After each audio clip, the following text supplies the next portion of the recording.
79వ స్వాతంత్ర దినోత్సవం సందర్భంగా అందరికీ నా శుభాకాంక్షలు.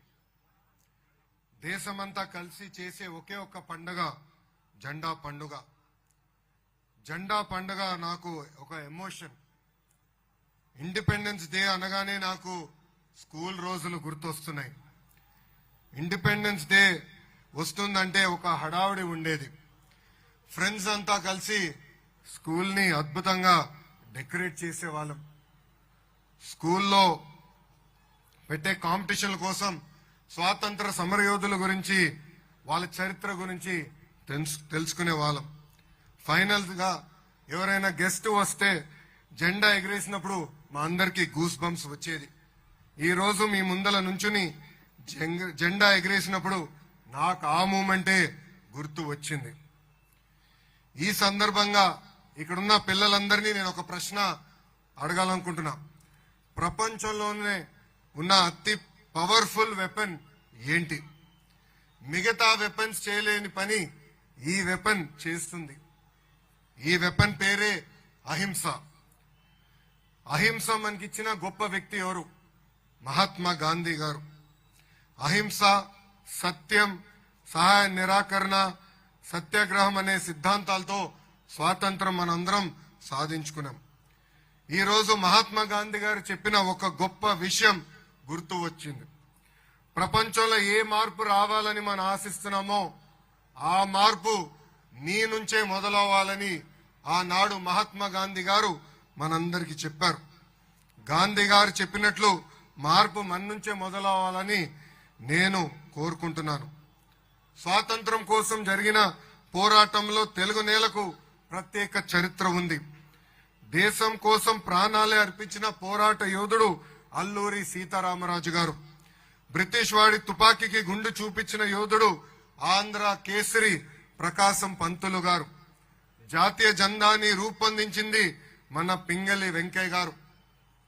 మాకు వద్దు ఈ తెల్ల దొరతనమని పోరాడింది గరిమెల్లి సత్యనారాయణ గారు.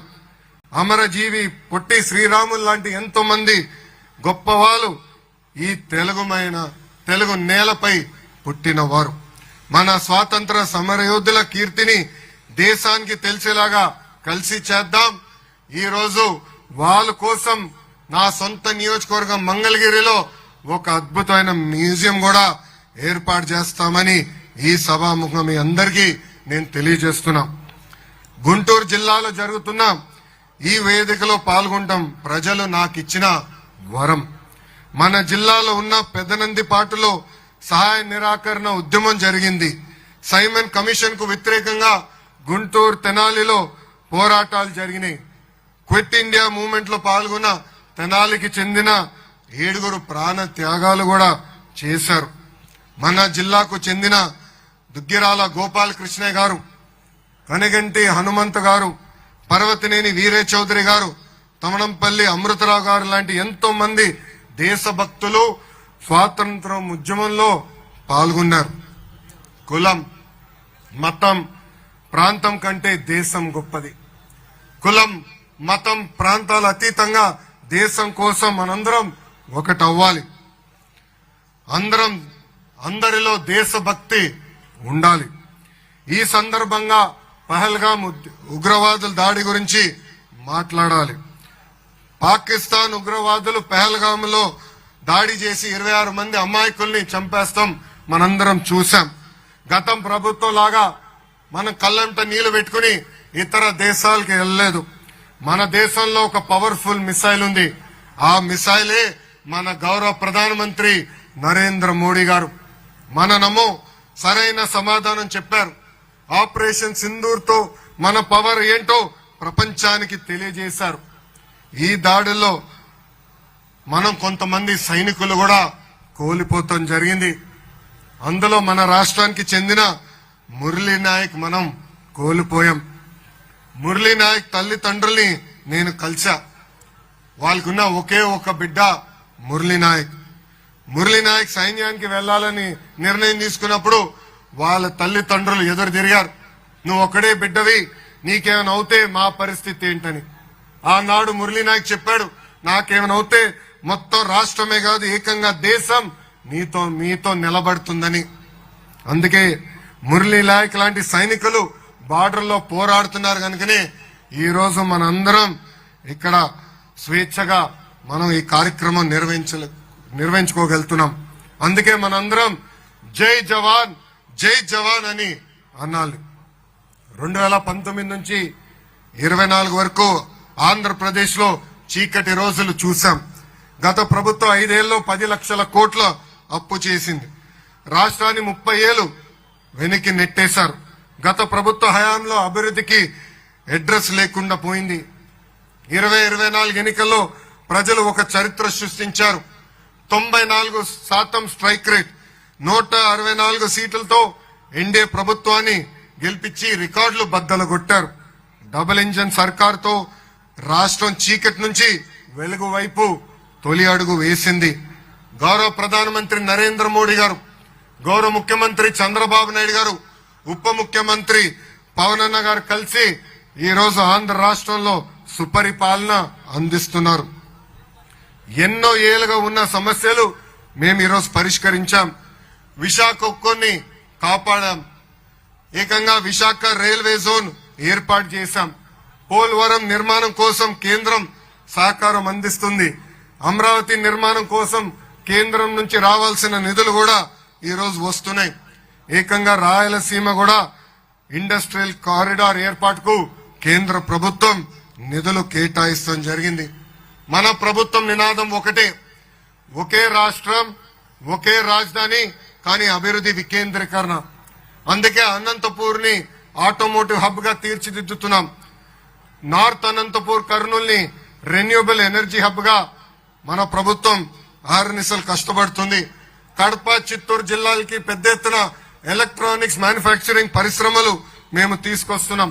ఇంకా నెల్లూరు జిల్లాకి డైవర్స్ మ్యానుఫ్యాక్చరింగ్, అదే విధంగా ఒక రిఫైనరీ కూడా తీసుకొస్తున్నాం. ఇంకా ప్రకాశం జిల్లాని ఏకంగా సిబిజీ హబ్ గా మేము తయారు చేస్తున్నాం. ఇంకా గుంటూరు కృష్ణా జిల్లాకు వచ్చి కేవలం రాజధాని కాకుండా భారతదేశానికి ఒక క్వాంటమ్ వ్యాలీ హబ్ గా మేము తయారు చేయబోతున్నాం. ఇంకా ఉభయ గోదావరి జిల్లాలో ఆక్వాని, డిఫెన్స్ పరిశ్రమల్ని పెద్ద ఎత్తున మేము ప్రోత్సహిస్తున్నాం. ఉత్తరాంధ్రకి pharma, IT, medical devices manufacturing, ఒక స్టీల్ హబ్ గా కూడా మన ప్రభుత్వం తీర్చిదిద్దుతుంది. పేదవారిని పేదరికం నుంచి బయటికి తీసుకొచ్చినప్పుడే నిజమైన స్వాతంత్రం వస్తుందని నేను బలంగా నమ్ముతున్నాను. అందులో భాగంగా ముఖ్యమంత్రి గారు ప్రవేశపెట్టిన సూపర్ 6 కార్యక్రమం ఈ రోజు సూపర్ హిట్ అయింది. 3,000 రూపాయల పెన్షన్ ని 4,000 రూపాయలకు పెంచాం. వికలాంగులకి ఇస్తున్న 3,000 రూపాయల పెన్షన్ ఏకంగా 6,000 రూపాయలు చేశాం. బెడ్ కే పరిమితం అవుతే ప్రతి నెల 15,000 రూపాయలు మన ప్రభుత్వం వాళ్ళకి అందిస్తుంది. ఇది దేశంలో ఏ రాష్ట్రం ఇవ్వని పెన్షన్ ఈ రోజు మన రాష్ట్రం ఇస్తుంది. ఇంట్లో 2 పిల్లలు ఉంటే ఒకరికి బడికి పంపించి ఇంకొకరు పనికి పంపించాలనేది గత ప్రభుత్వం విధానం. కానీ ప్రజా ప్రభుత్వంలో ముఖ్యమంత్రి చంద్రబాబు నాయుడు గారు ఎంతమంది పిల్లలుంటే అంతమంది పిల్లలకి తల్లికి వందనం అందించారు. దాంట్లో భాగంగా 67 లక్షల మంది పిల్లలకి సుమారుగా 10,000 కోట్ల రూపాయలు ప్రజా ప్రభుత్వం వాళ్ళ తల్లిదండ్రుల ఖాతాలో జమ చేస్తాం జరిగింది. ఇంకా అన్నదాత సుఖీభవ కింద ఒక్కొక్క రైతుకి మొదటి విడతలో 7,000 రూపాయలు సహాయం కూడా అందించాం. దీపం పథకం కింద 2 కోట్ల గ్యాస్ సిలిండర్లు ఉచితంగా ఇప్పటికీ ప్రజా ప్రభుత్వం అందించింది. ఈ రోజు నుంచే స్త్రీ శక్తి కింద ఆర్టీసీ బస్సుల్లో మహిళలు కూడా ఉచితంగా ప్రయాణించే హక్కు కూడా ప్రజా ప్రభుత్వం ఇస్తుంది. గత ప్రభుత్వ హయాంలో ఒక్క టీచర్ పోస్ట్ కూడా భర్తీ చేయలేదు. కానీ మన ప్రభుత్వం ఏర్పడిన తొలి సంవత్సరంలోనే మెగా డిఎస్సి ఏర్పాటు చేసి 16,347 పోస్టులతో ఈరోజు భర్తీ చేస్తాం జరుగుతుంది. 20 లక్షల మందికి ఉద్యోగాలు కల్పించాలనేది ఒక లక్ష్యంగా మేము పెట్టుకున్నాం. అందులో భాగంగా 9.3 లక్షల కోట్ల పెట్టుబడి, ఈ పెట్టుబడుల ద్వారా 8.5 లక్షల కోట్ల మందికి ఉద్యోగాలు కల్పించేదానికి ఒప్పందాలు కూడా చేసుకున్నాం. Arcelor Mittal, NTPC, BPCL, TCS, Cognizant, సత్వ, ఏఎన్ఎస్ఆర్, ఎల్జీ ఎలక్ట్రానిక్స్, రెన్యూ ఇలా అనేక పెద్ద సంస్థలు ఈ రోజు ఆంధ్ర రాష్ట్రానికి వచ్చాయి. నేను విద్యాశాఖ మంత్రిని కూడా విద్యా వ్యవస్థలో తీసుకొచ్చిన మార్పుల గురించి కూడా నేను ఇక్కడ వివరించాల్సిన అవసరం ఉంది. రాజకీయాలకు అతీతంగా విద్యా వ్యవస్థ ఉండాలనేది నేను బలంగా నమ్ముతున్నాను. గత ప్రభుత్వం రంగులు పేర్ల పిచ్చి మనందరం చూసాం. కోడిగుడ్డు చిక్కి దగ్గర నుంచి పిల్లలు వేసుకున్న బట్టల వరకు పార్టీ నాయకుల పేర్లు రంగులు చూసాం. ఇప్పుడు పుస్తకాల దగ్గర నుంచి యూనిఫామ్ల వరకు ఎక్కడ గాని గౌరవ ముఖ్యమంత్రి గారి పేరు గాని నా పేరు లేకుండా, పార్టీ రంగులు లేకుండా చేస్తాం జరిగింది. స్కూల్స్ లో విద్యకు సంబంధించిన కార్యక్రమాలు తప్ప ఇతర ఏ కార్యక్రమాలు నిర్వహించకూడదని మేము ఇప్పటికీ నిర్ణయం తీసుకున్నాం. కేజీ నుంచి పీజీ వరకు కరికులం మార్చాం. సెమిస్టర్ వైజ్ బుక్స్ తీసుకుని వచ్చి పిల్లల బ్యాగ్ బరువు కూడా తగ్గించాం. గత ప్రభుత్వంలో కేవలం 1200 మోడల్ ప్రైమరీ స్కూల్స్ ఉంటే ప్రజా ప్రభుత్వం అది 9600 మోడల్ ప్రైమరీ స్కూల్స్ కూడా ఏర్పాటు చేసింది. మధ్యాహ్న భోజనం పథకానికి డొక్కా సీతమ్మ గారి పేరు పెట్టాం. ఇంకా స్టూడెంట్ కిట్ కి డాక్టర్ సర్వేపల్లి రాధాకృష్ణ గారి పేరు కూడా పెడతాం జరిగింది. చాగంటి కోటేశ్వర గారు రూపొందించిన నైతిక విలువల పుస్తకాలు కూడా పిల్లలకి మేము అందించాం. నేను విద్యాశాఖ మంత్రి అయిన తొలి నెలలోనే పిల్లలకి ఇస్తున్న పుస్తకాలు తెప్పించుకుని నేను చూశాను. ప్రత్యేకంగా 1వ తరగతి 2వ తరగతి పిల్లల పుస్తకాలు నేను చూశాను. దాంట్లో ఇంటి పనులన్నీ ఆడవాళ్ళు చేసే ఫోటోలే ఉన్నాయి. నేను అందుకే అధికారులకి ఆదేశాలు జారీ చేసి ఇంటి పనులు ఫోటోలు ఏమైనా ఉంటే 50% మగవాళ్ళు చేస్తున్నట్టు ఫోటో ఉండాలి, ఇంకొక 50% ఆడవాళ్ళు చేసే ఫోటోలు ఉండాలని కూడా చెప్తాం జరిగింది. సమాజం బాగుపడిందంటే దాంట్లో మహిళలు కీలకమైన పాత్ర వహిస్తారు. ఈ రోజు కూడా తెలుగు భాషలో కొన్ని ఊత పదాలు ఉన్నాయి. గాజులు తొడుక్కునేవా, చీర కట్టుకోవా, అమ్మాయిలాగా ఏడవద్దని కొంతమంది అంటారు. అది ఎప్పుడిన్నా నాకు బాధ కలుగుతుంది. దానికి ఫుల్ స్టాప్ పెట్టాలి. మహిళలు మగవాళ్ళతో సమానంగా అన్ని రంగాల్లో రాగలుగుతారని సమాజానికి చెప్పినప్పుడే, చేసి చూపించినప్పుడే సమాజం బాగుపడుతుందని బలంగా నేను నమ్ముతాను. మెగా పేరెంట్ టీచర్ మీటింగ్ ద్వారా ఉపాధ్యాయులు, తల్లిదండ్రులు, పిల్లల్ని మేము అనుసంధానం చేస్తున్నాం. ఇంటర్ విద్యార్థులకి గత ప్రభుత్వం పుస్తకాలు, మధ్యాహ్న భోజనం పథకం ఆపేస్తే మన ప్రభుత్వం తిరిగి అది ప్రారంభించింది. యూనివర్సిటీలు కూడా ప్రక్షాళన చేస్తున్నాం. వైస్ ఛాన్సలర్స్ గా అద్భుతమైన వ్యక్తుల్ని, మంచి వాళ్ళని కూడా నియమిస్తాం జరిగింది.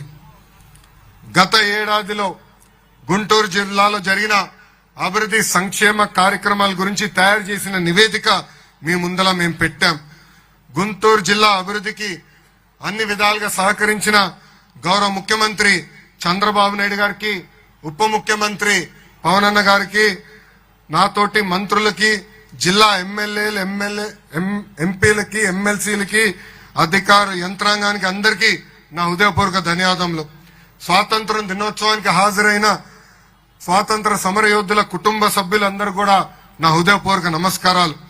జిల్లాను అభివృద్ధి పదంలో నడిపిస్తున్న కలెక్టర్ గారికి, న్యాయ సేవలు అందిస్తున్న న్యాయమూర్తి గారికి, శాంతి భద్రతలు కాపాడుతున్న ఎస్పీ గారికి, వారి బృందానికి నా అభినందనలు. జిల్లా అభివృద్ధికి తమ వంతు కృషి చేస్తున్న ఎన్జిఓలకి, బ్యాంకర్లకి, మీడియా మిత్రులకు, ప్రజలందరికీ పేరు పేరు నా హృదయపూర్వక ధన్యవాదాలు తెలుపుకుంటూ మీ అందరి దగ్గర నుంచి నేను సెలవు తీసుకుంటున్నా. జై హింద్.